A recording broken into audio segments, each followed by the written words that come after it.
विधवा की शादी। सिर्फ 30 साल की थी नीलम जब एक कार हादसे में उसके पति की मौत हो गई। उसकी गोद में था उसका 4 साल का बेटा और ढेर सारी जिम्मेदारियां। नीलम को सजने संवरने और अच्छे कपड़े पहनने का बहुत शौक था, लेकिन पति की मौत क्या हुई, नीलम की तो जैसे दुनिया ही बदल गई। मेरे बेटे को गुजरे हुए अभी 1 साल भी नहीं हुआ और तूने गुलाबी रंग का कुर्ता पहना हुआ है। तुझे अपने पति के जाने का जरा भी गम नहीं है क्या? ऐसी बात नहीं है मम्मी जी, लेकिन पूरी जिंदगी सिर्फ रोकर तो नहीं गुजारी जा सकती ना। तो क्या करेगी? पार्टियां मनाएगी? अरे एक तो मेरा बेटा मर गया और तुम्हें कोई फर्क ही नहीं पड़ता। मम्मी जी, मेरा भी पति गया है और इस बात से मुझे कितना फर्क पड़ता है मैं आपको बता भी नहीं सकती। लेकिन अगर मैं रोती हूँ तो मेरा 4 साल का बेटा बहुत रोता है, अपने पापा को याद करता रहता है। उसे दिखाने के लिए ही सही, मेरा ठीक से रहना बहुत जरूरी है। कुछ दिनों के बाद, मम्मी जी, मैं नौकरी करना चाहती हूँ। लेकिन उसकी क्या जरूरत है? यहाँ घर में रह रहकर मेरा दम घुटता है। पूरा दिन मुझे अपने पति की याद आती है। कुछ देर के लिए ही सही घर से बाहर जाऊंगी तो शायद कुछ अच्छा लगे। ठीक है, जैसा तुम्हारा मन करता है वैसा करो, लेकिन ध्यान रखना, ये ज्यादा चटक मटक रंगों के कपड़े पहनकर घर से बाहर जाने की जरूरत नहीं है, वरना दुनिया हमारे बारे में बातें करेंगी। अपनी सास की बात मानकर नीलम सफेद रंग के कपड़े पहनकर ऑफिस जाना शुरू कर देती है। ऑफिस में नीलम की एक सहेली बनती है, दिव्या। नीलम, तुम हमेशा ये सफेद कपड़े पहनकर क्यों आती हो? दिखने में इतनी सुंदर हो, जॉब करती हो, तुम्हें अच्छे से रहना चाहिए। तुम्हें तो पता ही है, 1 साल पहले मेरे पति की मौत हो गई और इसीलिए मेरे ससुराल वालों ने कहा है कि मुझे सिर्फ सफेद कपड़े ही पहनने चाहिए, वरना लोग मुझे गलत समझेंगे। लोगों के हिसाब से तो अपनी जिंदगी जीना ही गलत है, लेकिन तुम कब तक ऐसे रहोगी? जो हो गया उसे भूल जाओ। मेरा भी बहुत मन करता है कि तुम लोगों की तरह रंगीन कपड़े पहनूं, अच्छे कपड़े पहनकर तैयार होकर रहूं, लेकिन फिर मोहल्ले वाले और रिश्तेदार मेरे बारे में उल्टी सीधी बातें बनाने लगते हैं। देखो, तुम जॉब करती हो, तुम्हें लोगों की बातों की परवाह नहीं करनी चाहिए। अगले दिन नीलम जाने के लिए तैयार होती है और रंगीन कपड़े पहन लेती है। ये देखकर नीलम की सास को गुस्सा आ जाता है। देखो बहू, तुम्हें समझाया था ना, अब तुम विधवा हो, तुम्हें ऐसे रंगीन कपड़े नहीं पहनने चाहिए। मम्मी जी, अगर मेरे पति की मौत हो गई तो इसमें मेरी क्या गलती? और सफेद कपड़े पहनने से आखिर क्या हो जाएगा? क्यों नहीं पहन सकती मैं रंगीन कपड़े? क्योंकि सफेद रंग विधवाओं के लिए बना है और तुम्हें रंगीन कपड़े पहनने का अब कोई हक नहीं है। तभी वहां पर नीलम की सहेली दिव्या आ जाती है। वो नीलम की सास की सारी बातें सुन लेती है। आंटी जी, विधवा होने का मतलब ये तो नहीं कि इंसान अपनी जिंदगी जीना छोड़ दे और रंगीन कपड़े पहन लेने से क्या हो जाएगा? एक विधवा लड़की बाकी के सारे काम तो करती है ना, खाना खाती है, घर के काम करती है, फिर रंगीन कपड़े क्यों नहीं पहन सकती? वो इसलिए ताकि विधवा होने के बाद किसी दूसरे आदमी की नजर में ना आए। अरे रंगीन कपड़े पहनेगी तो सुंदर लगेगी, फिर कल को आकर कहेगी मुझे दूसरी शादी करनी है, तब हम क्या करेंगे? हाँ तो ठीक है ना, इसमें गलत क्या है? एक विधवा को अपनी जिंदगी जीने का पूरा अधिकार होता है, नीलम को भी है। चलो नीलम, तुम यही कपड़े पहनकर मेरे साथ चलो। नीलम रंगीन कपड़े पहनकर अपनी सहेली दिव्या के साथ ऑफिस चली जाती है। कुछ इसी तरह दिन बीतने लगते हैं, लेकिन अब पति के जाने के बाद नीलम बहुत उदास रहने लगी थी। क्या बात है, तुम इतनी उदास क्यों रहती हो? देखो, नए दोस्त बनाने चाहिए, लोगों से बात करनी चाहिए। तुमने देखा ना, कितनी मुश्किल से सफेद रंग के कपड़ों से मुक्ति मिली है, और अब रंगीन कपड़े पहनूंगी, दोस्त बनाऊंगी तो समाज मुझे वैसे ही जीने नहीं देगा। इस मामले में तुम्हें समाज की परवाह नहीं करनी चाहिए नीलम। लोगों का काम क्या है? बातें बनाना ही तो है। कुछ दिनों के बाद नीलम के ऑफिस में एक लड़का आता है। उसका नाम अमर था। वो धीरे धीरे नीलम को पसंद करने लगता है और एक दिन वो नीलम से कहता है, नीलम, तुम मुझे बहुत अच्छी लगती हो, मैं तुमसे शादी करना चाहता हूँ। लेकिन अमर, मैं एक विधवा हूं और मेरा 4 साल का एक बच्चा भी है। मैं तुमसे शादी नहीं कर सकती। मुझे तुम्हारे विधवा होने से कोई फर्क नहीं पड़ता। मुझे तुम एक अच्छी इंसान लगी और इसीलिए मुझे तुमसे शादी करनी है। लेकिन मुझे मेरी फैमिली से इस बात की परमिशन कभी नहीं मिलेगी। तुम उसकी चिंता मत करो, मैं तुम्हारे घर आकर बात करूंगा। कुछ दिनों के बाद अमर नीलम के घर पहुंचता है। नमस्ते आंटी जी, मैं अमर हूं। मैं आपकी बहू नीलम से शादी करना चाहता हूं। मुझे तो पहले से पता था। पहले तूने विधवाओं वाला सफेद रंग छोड़कर ये रंग बिरंगी कपड़े पहनने शुरू किए और अब तेरा चक्कर भी चल रहा है। नहीं नहीं मम्मी जी, आप गलत समझ रही हैं। मैंने ऐसा कुछ नहीं किया। अगर ऐसा कुछ नहीं किया तो फिर कौन है ये लड़का, और यहाँ हमारे घर तेरे साथ शादी करने की बात करने क्यों आया है? आप नीलम को गलत समझ रही हैं। मैं नीलम को पसंद करता हूँ और उससे शादी करना चाहता हूँ। उसने मुझसे कभी ऐसा नहीं कहा। चले जाओ हमारे घर से। हमारी यहाँ पर विधवा बहुओं की शादियां नहीं करवाई जाती। समझ में आई बात? अमर वहां से चला जाता है और नीलम की सास उसे बहुत उल्टा सीधा सुनाती है। कुछ दिनों के बाद पड़ोस में एक शादी होती है। वहां पर सारी औरतें तैयार होकर आती हैं। नीलम की सास भी उसे वहां पर चलने के लिए कहती है। नीलम सफेद रंग के कपड़े पहनकर अपनी सास के साथ वहां पर जाती है, क्योंकि ऐसा उसकी सास ने कहा था। पर सारी औरतें काफी सुंदर तैयार होकर आई थी। देखो तो मेरी साड़ी का कलर कितना सुंदर है, तुम्हें पसंद आया? और ये देखो मेरे कंगन, पिछले महीने ही दिलवाए थे मेरे पति ने, कितना अच्छा डिजाइन है ना? और ये तुम्हारी मेहंदी तो दिखाओ, रंग तो बहुत सुंदर आया है। लगता है तुम्हारा पति बहुत प्यार करता है तुमसे। और नहीं तो क्या। और वैसे भी ना, मुझे मेहंदी का ये लाल रंग बहुत पसंद है। अरे जरा उधर तो देखो, ये नीलम वहां पर क्या कर रही है? हम सबके बीच में विधवा का क्या काम? अरे इसका यहाँ होना तो मनहूसियत है। इसकी सास को इतना भी नहीं पता कि इसे यहाँ नहीं लाना चाहिए था। ऐसे सफेद कपड़े पहनकर बैठी हुई है, दूर से पता चल रहा है कि उसका पति मर गया। नीलम की सास ये सारी बातें सुन लेती है और फिर अपनी बहू के उदास चेहरे की तरफ देखती है। नीलम की सास को इस बात का एहसास होता है कि उसने अपनी बहू के साथ अच्छा नहीं किया। घर आने के बाद, नीलम, जरा मेरे पास आना बेटा। क्या हुआ मम्मी जी?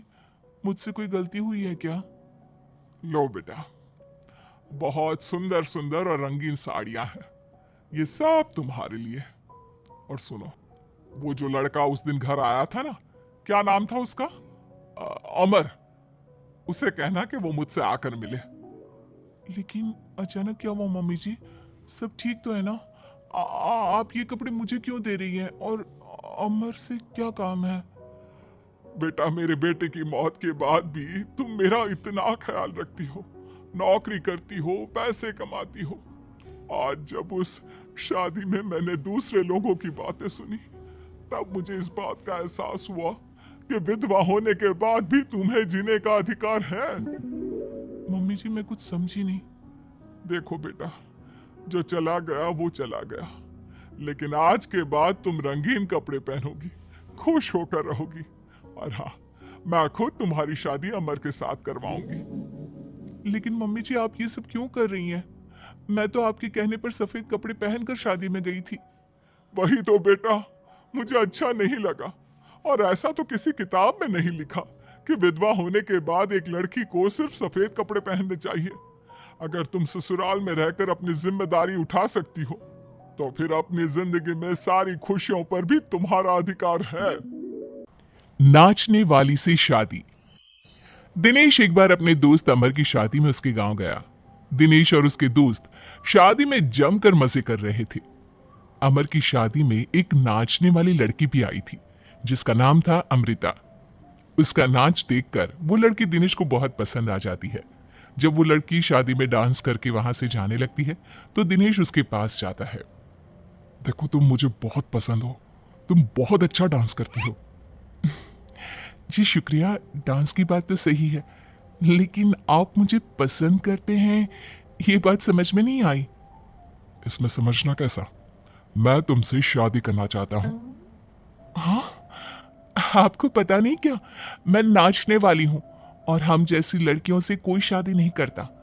बहुत लड़के आते हैं तुम्हारी तरह बातें बनाने वाले, शादी के प्रपोजल्स लेकर लेकिन शादी कोई नहीं करता।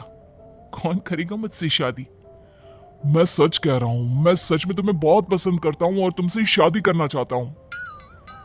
मुझे तुम्हारी बात पर बिल्कुल भरोसा नहीं।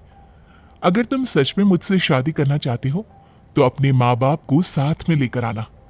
मैं तुम्हें यहीं इसी गांव में मिलूंगी, ये मेरा पता है। शादी होने के बाद दिनेश अपने घर लौट आता है। अपनी माँ के पास जाकर कहता है, माँ, मैं अमृता नाम की एक लड़की को बहुत पसंद करता हूँ, उससे शादी करना चाहता हूँ। अरे बेटा, लेकिन ये अमृता है कौन? किसकी बेटी है? कैसा घर बार है, कुछ बताओ भी। बस सीधे आकर शादी की बात कर रहे हो। वो क्या है ना, वो लड़की एक नाचने वाली लड़की है। मेरे दोस्त अमर की शादी में मैंने उसे नाचते हुए देखा था। क्या? नाचने वाली लड़की? नहीं नहीं नहीं, नाचने वाली लड़की को हम अपने घर की बहू नहीं बना सकते। लेकिन माँ, मैंने उससे वादा किया है, मैं उसी से शादी करूंगा। वादा करने से पहले अपने माँ बाप से पूछना जरूरी नहीं समझा? किसी भी नाचने वाली को ऐसे शादी का वादा करके चले आए। लेकिन पापा, एक बार आप उससे मिल तो लीजिए, क्या पता आपको भी वो पसंद आ जाए। दिनेश के माँ और पापा दिनेश और अमृता की शादी के लिए तैयार नहीं होते। एक दिन दिनेश के मम्मी पापा अपने गांव से बाहर कहीं जा रहे होते हैं। तभी अचानक से एक गाड़ी वाला दिनेश के पापा के स्कूटर को टक्कर मारकर चला जाता है। दिनेश के मम्मी और पापा दोनों सड़क पर घायल होकर गिर जाते हैं। तभी वहां अमृता आती है। अरे अंकल आंटी, आपको तो बहुत चोट लगी है, चलिए मैं आपको हॉस्पिटल लेकर जाती हूँ। अमृता दिनेश की मम्मी और पापा को हॉस्पिटल में एडमिट करवा देती है और उनका ख्याल रखती है। जब दिनेश हॉस्पिटल पहुंचता है, अमृता, तुम यहाँ क्या कर रही हो? तो क्या ये तुम्हारे मम्मी पापा हैं? वहां सड़क पर उनका एक्सीडेंट हो गया था, इसलिए मैं यहाँ हॉस्पिटल में लेकर आ गई। क्या ये वही लड़की है बेटा जो तुम्हें पसंद थी? हाँ माँ, यही तो है अमृता, जिसके बारे में मैंने आपसे बात की थी। हमारी सोच गलत थी। ये लड़की तो बहुत अच्छी है और हम तुम्हारी इससे शादी करवाने के लिए अब बिल्कुल तैयार हैं। इसके बाद दिनेश और अमृता की शादी हो जाती है। अमृता एक नाचने वाली थी और इसलिए वो किसी भी तरह की आवाज पर नाचना शुरू कर देती। एक दिन जब वो किचन में खाना बनाते वक्त झूम झूम कर नाच रही थी। अरे बहू, तुम यहाँ किचन में खड़ी होकर डांस क्यों कर रही हो? यहाँ कौन सा गाना बज रहा है? मम्मी जी, वो कुकर की सीटी का म्यूजिक है ना, बस उसी पर डांस कर रही थी। आप भी सुनिए ना, कितना अच्छा म्यूजिक है। अरे आप कुकर की सीटी पर कौन डांस करता है? अजीब नाचने वाली बहू मिली है। माना दिल की अच्छी है, लेकिन कुकर की सीटी पर भी नाचती है। भगवान भला करे। कुछ दिनों बाद दिनेश के पड़ोस वाले घर में कंस्ट्रक्शन का काम चल रहा था और सारा दिन मजदूरों के हथौड़े चलाने की आवाज आती रहती। उस आवाज की वजह से अमृता घर का सारा काम छोड़कर डांस करती रहती। ये देखकर दिनेश के पापा कहते हैं, बेटा, तुम नाचने वाली बहू तो ले आए, लेकिन ये तो हथौड़ों की आवाज पर भी डांस करती है। और बेटा, अपने घर का काम बिल्कुल छोड़ दिया है। सारा दिन बस मजदूरों के औजारों की आवाज पर डांस करती रहती है। कल मैंने एक गिलास पानी मांगा था तो मुझसे कहती है, पापा बाद में देती हूँ, अभी तो डांस कर रही हूँ मैं, डिस्टर्ब मत करो। माँ पापा, आपकी बात सही है। अमृता के ऊपर तो डांस करने का नशा कुछ ज्यादा ही सवार हो गया है। लगता है इसके पुराने काम का भूत इसके सिर में फिर से घुस गया है। अरे लेकिन बेटा, हम क्या करें? अब ये पूरा दिन इसी तरह नाचती रहेगी तो कुछ अजीब नहीं लगेगा? एक दिन दिनेश और उसका परिवार जंगल में पिकनिक मनाने जाने का प्लान करता है। दिनेश, उसकी पत्नी अमृता और माँ बाप चारों मिलकर जंगल में पिकनिक मनाने पहुंच जाते हैं। लेकिन तभी वहां पर जंगल के लोग उन्हें घेर लेते हैं। अरे क्या मुसीबत है ये? कौन है ये लोग? ये तो हमें जिंदा जलाकर खा जाएंगे। अब हमें कौन बचाएगा? सही कहती हूँ माँ, ये तो जंगली लोग हैं, ये हमें जिंदा नहीं छोड़ने वाले। अरे, डरने से बेहतर होगा कि हम अपने आप को बचाने का कोई उपाय सोचें। तुम्हारा क्या है? तुम तो नाचने लग जाओगी। तुम्हारा दिमाग भी काम करता है और तुम्हारे तो पैर भी काम करते हैं। अरे माँ, ये लड़ने का वक्त नहीं है, हमें कुछ सोचना पड़ेगा। अब सोचने से कुछ नहीं होने वाला, ये जंगल के लोग हमें पका कर खा जाएंगे। वो जंगली लोग दिनेश और उसके परिवार के हाथ पैर बांधकर उन्हें मारने की तैयारी करने लगते हैं, लेकिन उससे पहले वो आग जलाकर जोर शोर से नाचते हैं। उन्हें नाचता देखकर अमृता के अंदर की नर्तकी भी बाहर आ जाती है और वो पेड़ से बंधे बंधे ही जोर जोर से अपने पैरों से ठुमके लगाने लगती है। तभी एक जंगली बोल पड़ता है, लड़की, तुम यहाँ पेड़ से बंधे बंधे क्यों नाच रही हो? क्योंकि मुझे तुम जंगलियों से ज्यादा अच्छा डांस करना आता है। अरे जाओ जाओ, हम जितनी तेज डांस करते हैं उतना तो तुम कर ही नहीं सकती। लगा लो शर्त। अच्छा ठीक है, लगी शर्त। अगर तुमने हमसे ज्यादा अच्छा और तेज डांस किया तो हम तुम्हारे परिवार को जिंदा छोड़ देंगे। और अगर तुम हार गई तो हम तुम सबको जिंदा जलाकर खा जाएंगे। अच्छा ठीक है, मुझे तुम्हारी शर्त मंजूर है। अब बजाओ तुम्हारा जंगली ढोल, देखते हैं कौन कितना डांस करता है। वो जंगली लोग जोर जोर से ढोल बजाकर नाचना शुरू कर देते हैं। दिनेश और उसका परिवार उनके नाच की स्पीड देखकर दंग रह जाता है। अमृता भी उनके साथ बराबर से नाचने की कोशिश कर रही थी। धीरे धीरे अमृता ने अपने डांस की स्पीड को कम कर दिया। क्या हुआ, हवा निकल गई तुम्हारी? बढ़िया है हमसे जीतने वाली। बस 1 मिनट रुक जाओ, तुमको तो मैं अभी बताती हूँ। अब तक अमृता धीरे धीरे नाच रही थी ताकि वो सारे जंगली थक जाए और अमृता बाद में जोर जोर से डांस करके उन्हें हरा दे। और ऐसा ही हुआ। अमृता ने अब तेज स्पीड से नाचना शुरू कर दिया। सारे जंगली अब तक थक चुके थे। देखा, अब पता चला कौन ज्यादा अच्छा और तेज नाच सकता है। हाँ हाँ, तुम ही हमसे ज्यादा अच्छा और तेज डांस करती हो। हमने मान लिया, बहुत थक गए, बस भी करो। अरे अभी कहां से बस करो, तुम कहो तो मैं दिन रात लगातार नाच सकती हूँ। हम तुम्हारे आगे हार मानते हैं, तुम अपने परिवार को लेकर यहाँ से चली जाओ। देखा माँ, आज नाचने वाली बहू ने हम सबकी जान बचा ली।